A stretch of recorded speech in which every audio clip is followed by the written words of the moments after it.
Praise the lord. ఈ రోజు దేవుని జీవవాక్యము కీర్తనల గ్రంథము 34వ అధ్యాయము 4వ వచనము. నాకు కలిగిన భయములన్నిటిలో నుండి ఆయన నన్ను తప్పించెను. Psalms chapter 34 verse 4. He delivered me from all fears. దావీదు అనేక భయాల నుండి, అనేక రకములైన ఆపదల నుండి దేవుని చేత తప్పించబడ్డాడు. అప్పుడు దావీదు నాకు కలిగిన భయములన్నిటిలో నుండి ఆయన నన్ను తప్పించెను అని సాక్ష్యం ఇస్తున్నాడు. ప్రియ సహోదరి సహోదరుడా, భూమి మీద ప్రతి ఒక్కరిలో ఉన్న శత్రువు భయము. మనుష్యులు బయటకు బాగానే ఉన్నా లోపల ఈ శత్రువుతో పోరాడుతూనే ఉంటారు. ప్రస్తుతం ప్రజల్లో ఉన్న వ్యాధులకు కారణం ఈ భయం. ఒక్కొక్కరికి ఒక్కొక్క భయం ఉంటుంది.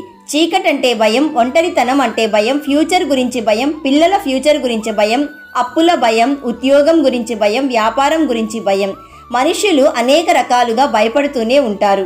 ఈ భయం వల్ల depression, heart problems, thyroid problems, mental disorders, అనేక రకములైన సైకలాజికల్ ప్రాబ్లమ్స్కి గురవుతూ ఉంటారు. వీటి వలన రిలేషన్స్ అన్నీ కూడా డిస్టర్బ్ అవుతున్నాయి. ప్రియ సహోదరి సహోదరుడా, ఈరోజు ఒక స్ట్రాంగ్ పర్సన్గా నీవు ఉండాలంటే, భయాన్ని జయించేటువంటి వ్యక్తిగా నీవు ఉండాలంటే, ఆపదలను చింతలను జయించేటువంటి వ్యక్తిగా నీవు ఉండాలంటే, మొదటిగా నీవు చేయవలసింది సృష్టికర్త అయిన యెహోవాకు భయపడాలి. రెండవదిగా నీవు చేయవలసింది యెహోవాను ఆశ్రయించాలి. ఎప్పుడైతే నీవు దేవునికి భయపడతావో దేవుని వాక్యంను ఆశ్రయిస్తావు, దేవుని మీద ఆధారపడతావు. అప్పుడు నీవు దేనికి భయపడవు. ఎందుకంటే నీకు కలిగిన భయములన్నిటిలో నుండి ఆయన నిన్ను తప్పిస్తాడు.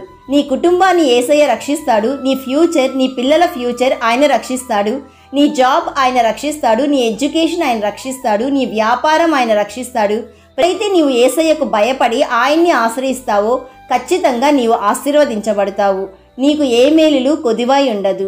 So my dear friend, the angel of the Lord encamps around those who fear him and he delivers them.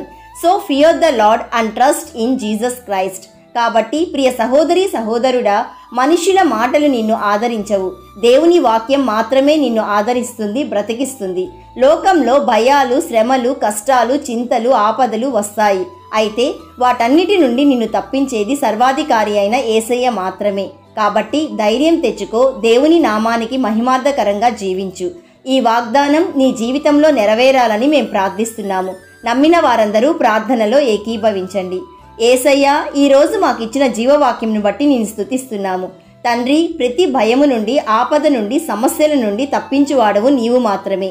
తండ్రి, ఈరోజు జీవవాక్యం విన్న ప్రతి ఒక్కరూ నీ యందు భయభక్తులు కలిగి జీవించుటకు, నిన్ను ఆశ్రయించుటకు సహాయం చేయుమని ఆశ్రయ దుర్గమైన యేసయ్య నామంలో అడుగుచున్నాము తండ్రి.